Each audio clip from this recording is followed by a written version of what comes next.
في مهارات أساسية في الكوتشنج. الثلاث مهارات الأساسية في الكوتشنج هي الدعم والاستماع والأسئلة. الدعم والاستماع والأسئلة. أول حاجة الأسئلة. احنا دايما بنقول ايه؟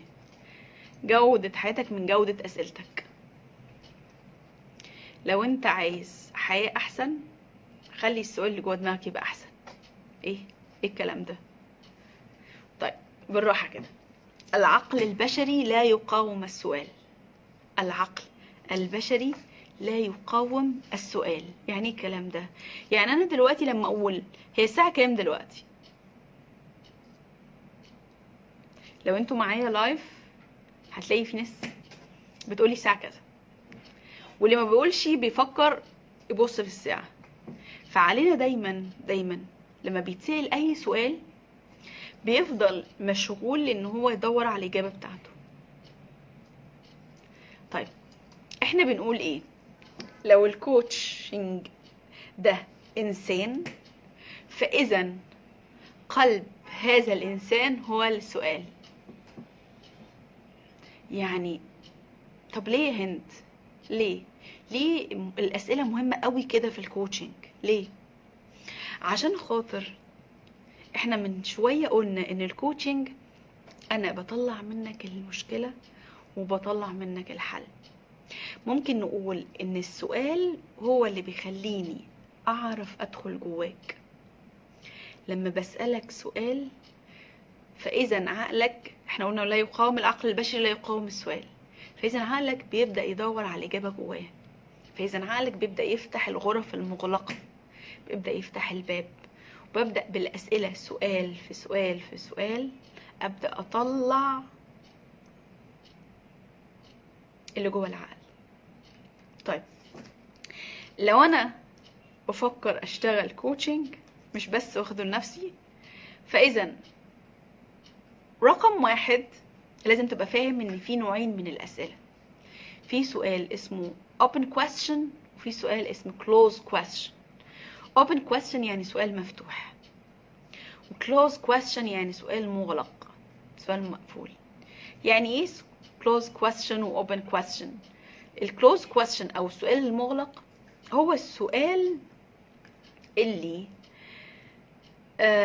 ممكن نقول هو السؤال اللي اجابته yes or no، او لا. يعني كلت النهارده؟ ما كلتش؟ لا. ما اجي اسال ابني مثلا انت لعبت النهارده رياضه؟ انت النهارده اكلت الاكل في لانش بوكس بتاعك؟ لا.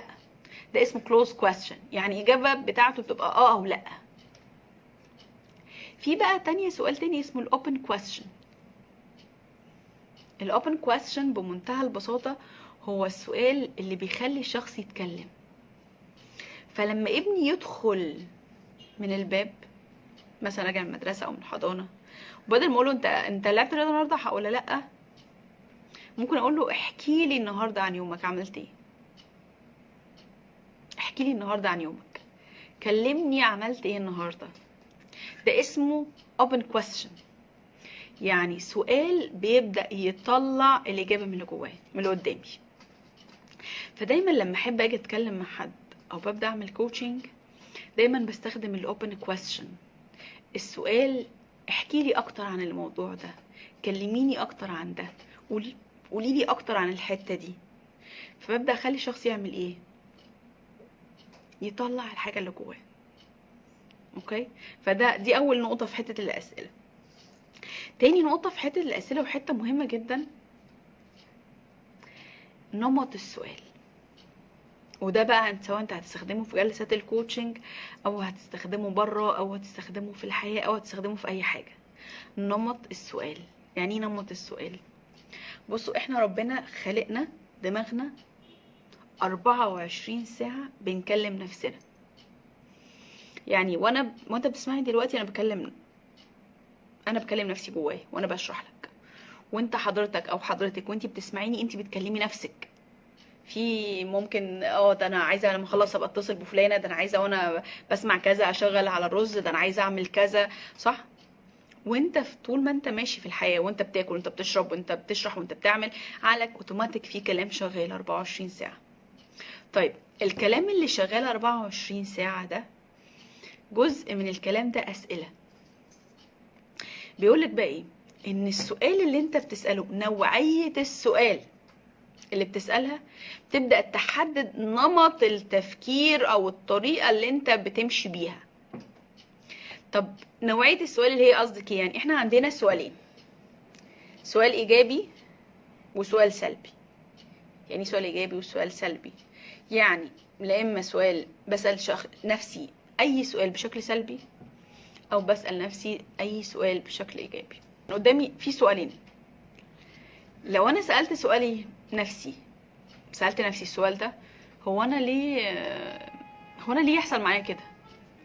هو انا ليه الزوم يغلس عليا في اول يوم كده؟ هو انا ليه؟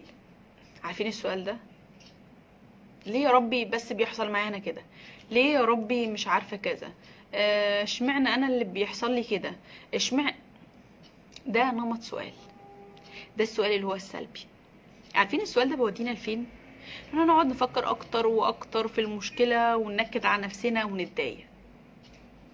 طب تعالوا نشوف النمط السؤال التاني، وده اللي احنا لازم نعيش بيه. طيب السؤال التاني هو انا محتاج اعمل ايه عشان احل المشكله دلوقتي؟ انا محتاج اعمل ايه؟ السؤال ده مهم جدا جدا جدا. يمكن انا في الكورس بتاعي، في الكورس الاساسي، بسميه السؤال المعجزه. سؤال بسيط وصغير، ولكن التأثير بتاعه عالي جدا في حياتك. انا بقول للناس انت لو عايز تبقى كوتش، السؤال ده لازم تكتبه على الحته دي كده، قالك بينك محتاجه اعمل ايه؟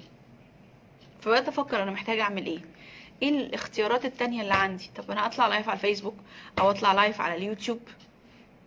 فنمط السؤال هو اللي بيحدد طريقة تفكيرك.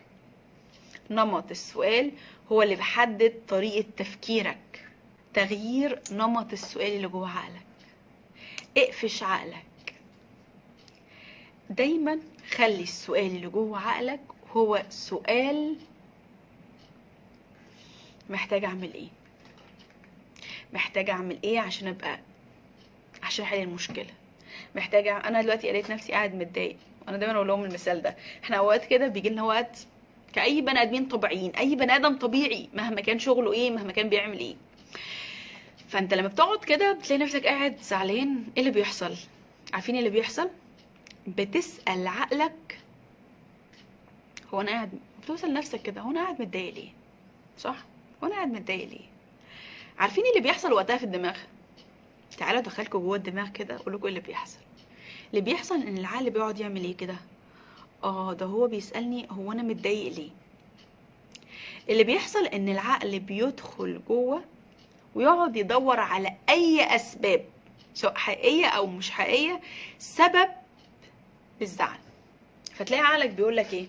انا زعلانه عشان بنت خالة عمة جوزي ما سلمتش عليا لما كنت في المصيف من 3 سنين. اوبس. فبالتالي لما بلاقي نفسي زعلان وتعبان وقاعد ومتضايق، ما ينفعش ان انا اسال نفسي انا ليه قاعد متضايق كده؟ انا ليه قاعد زعلان كده؟ لا، السؤال ده هيخليني اكتر ازعل اكتر، اتضايق اكتر، لان عقلي هيطلع لي اسباب تضايقني اصلا. ولكن السؤال الحقيقي هنا، والسؤال اللي لازم ابدا افكر بيه، هو انا محتاجه اعمل ايه؟ لما نفسي قاعد متضايق، اسال نفسي انا محتاجه اعمل ايه عشان اطلع من حاله الضيق دي؟ انا محتاجه اعمل ايه عشان اطلع باقصى استفاده ممكنه من المحاضره دي؟ انا محتاجه اعمل ايه عشان احل المشكله دي؟ انا محتاجه اعمل ايه عشان خاطر افكر بالشكل الفلاني، عشان اعدي الحته دي، عشان اوصل للحاجه اللي انا بحلم بيها، عشان اوصل للهدف اللي انا عايزاه، عشان احقق الحلم اللي انا نفسي فيه. فده نمط السؤال مهم جدا جدا جدا.